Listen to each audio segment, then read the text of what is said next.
America के नए राष्ट्रपति जो बाइडेन भी चीन और अमेरिका के बीच रिश्तों में सुधार होते नहीं दिख रहे हैं। जो बाइडेन प्रशासन ने अमेरिका ने साउथ चाइना सी में वाशिंगटन के जंगी जहाज भेजने को अंतर्राष्ट्रीय कानून के तहत सही बताया है। बाइडेन प्रशासन ने ड्रैगन की इस आपत्ति को खारिज कर दिया है। यही नहीं, अमेरिका ने यह भी साफ कर दिया है कि वह दक्षिण एशियाई देशों के साथ मजबूती के साथ खड़ा रहेगा। अमेरिका के विदेश मंत्री एंटनी ब्लिंकन ने फिलीपींस के विदेश मंत्री टेड्रो लोकिन के साथ बातचीत में कहा कि अमेरिका दक्षिण पूर्वी एशियाई देशों के साथ खड़ा है। व्हाइट हाउस द्वारा जारी बयान में कहा गया है, विदेश मंत्री ब्लिंकन ने कहा कि अमेरिका दक्षिण पूर्व एशियाई देशों के साथ पूरी तरह से खड़ा है और इस इलाके में किसी प्रकार के दबाव की राजनीति नहीं हो सकती है। गौरतलब है कि चीन खनिज संपदा से भरपूर पूरे साउथ चाइना सी पर दबा करता है। यह इलाका दुनिया का बड़ा ट्रेड रूट भी है। हालांकि फिलीपींस, ब्रुनेई, वियतनाम, मलेशिया और ताइवान चीन के दावे को खारिज करते रहे हैं। अमेरिका ने कहा है कि चीन कोरोना वायरस महामारी का फायदा उठाकर दक्षिण चीन सागर में अपनी उपस्थिति बढ़ाने की फिराक में है। इस मुद्दे को विदेश मंत्री एंटनी ब्लिंकन ने साउथ चाइना सी में ड्रैगन के दावे को खारिज करते हुए कहा कि चीन को अंतर्राष्ट्रीय कानून को मानना चाहिए। गौरतलब है कि पूर्व राष्ट्रपति डोनाल्ड ट्रंप के वक्त से चीन के साथ अमेरिका के रिश्ते तख्ल रहे हैं। कोरोना महामारी, हांगकांग का मुद्दा, व्यापार और मुस्लिमों के साथ चीन के रवैये को लेकर अमेरिका का ड्रैगन के साथ लगातार तनाव रहा है। 2 सप्ताह पहले ट्रंप ने जाते जाते वैसे चीनी अधिकारियों और कंपनियों पर प्रतिबंध लगा दिए थे, जिसने दक्षिण चीन सागर में तनातनी को बढ़ावा दिया था। दोस्तों, आपको बताते चले कि अमेरिकी राष्ट्रपति जो बाइडेन पद संभालने के बाद से ही ताबड़तोड़ फैसले ले रहे हैं। इसी फहरिस्त में उन्होंने भारतीयों को भी एक नई सौगात दी है। ये सौगात भारतीय दंपतियों के लिए है। दरअसल राष्ट्रपति बाइडेन ने उन भारतीय दंपतियों को अमेरिका में काम करने की इजाजत दे दी है जिनके पास H-1B वीजा हासिल है। ये फैसला इसलिए खास है क्योंकि इस आदेश पर हस्ताक्षर के साथ ही उन्होंने पूर्व राष्ट्रपति डोनाल्ड ट्रंप का इस बारे में दिया आदेश पलट दिया है। ट्रंप ने अपने फैसले को सही बताते हुए इसको अमेरिकी हित में लिया गया बड़ा फैसला करार दिया था। उनके मुताबिक वो देश की नौकरियों को अमेरिकियों को सौंपना चाहते थे, इसलिए उन्होंने ये फैसला लिया था। उनका यह भी कहना था कि ये तभी संभव है जब विदेशियों को इससे रोका जाएगा। आपको यहाँ पर यह भी बता दें कि H-1B वीजा धारकों के जीवन साथियों को अमेरिका में काम करने की इजाजत देने का फैसला पूर्व राष्ट्रपति बराक ओबामा ने लिया था। इसको राष्ट्रपति ट्रंप ने अमेरिका के हित में ना बताते हुए पलट दिया था। अब एक बार फिर से ट्रंप के आदेश को पलटते हुए पुरानी व्यवस्था को लागू किया गया है। आपको यहाँ पर यह भी बता दें कि बराक ओबामा प्रशासन में जो बाइडेन उपराष्ट्रपति की भूमिका में थे। आपको यहाँ पर यह भी बताना जरूरी है कि H-1B वीजा केवल धारकों के जीवन साथियों को ही दिया जाता है। इसको पाने में भारतीय महिलाएं सबसे आगे है। H-4 वीजा और H-1 वीजा धारकों के परिवार के सदस्यों के लिए जारी किया जाता है।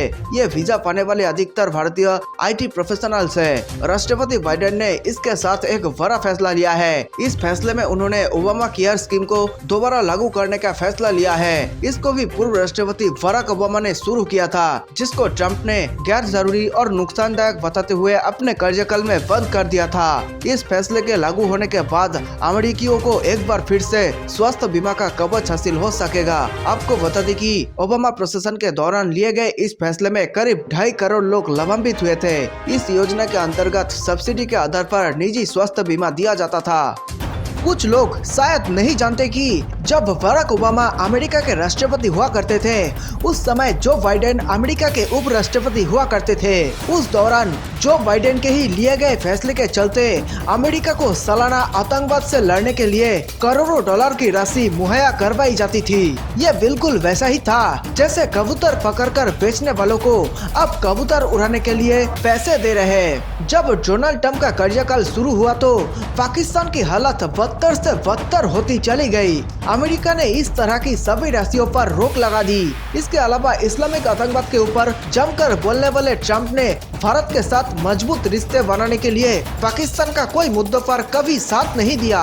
कश्मीर से धारा 370 हटाए जाने, 35 से हटाए जाने, ट्रिपल तलाक, CAA जैसे मुद्दों पर अमेरिका ने इसे भारत का आंतरिक मामला कहते हुए अपना पल्ला झाड़ लिया था। चीन के मसले पर भी अमेरिका शुरू से भारत के साथ रहा, लेकिन जो बाइडेन और कमला हैरिस विपक्ष में रहते हुए हमेशा पाकिस्तान के साथ नजर आए।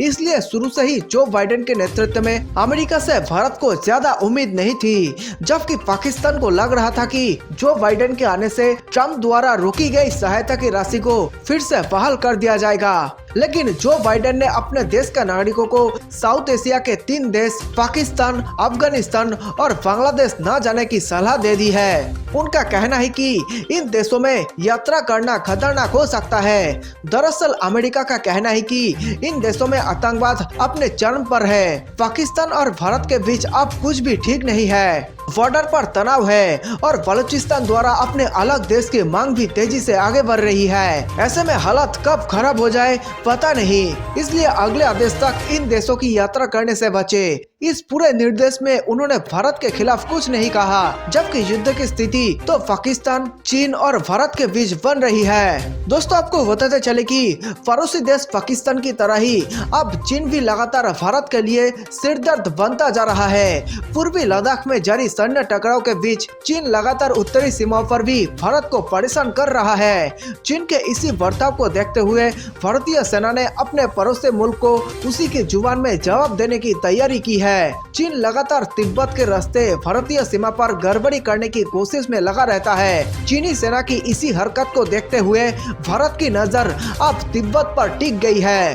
भारतीय सेना अब तिब्बत के रास्ते ही चीन पर पैनी नजर रखने की तैयारी कर रही है। खबर है कि सेना अब अपने अधिकारियों को वास्तविक नियंत्रण रेखा के दोनों तरफ तिब्बती इतिहास, संस्कृति और भाषा का अध्ययन करने पर जोर दे रही है। सेना का कहना है कि अगर चीन पर नजर रखनी है तो तिब्बती भाषा और संस्कृति का ज्ञान होना बेहद जरूरी है। इसके बाद ही तिब्बत में भारतीय सेना अपने नेटवर्क को मजबूत कर चीनी सेना पर नजर रख सकेगी। तिब्बत को लेकर यह प्रस्ताव पहली बार अक्टूबर में सेना के कमांडरों के सम्मेलन में लाया गया था।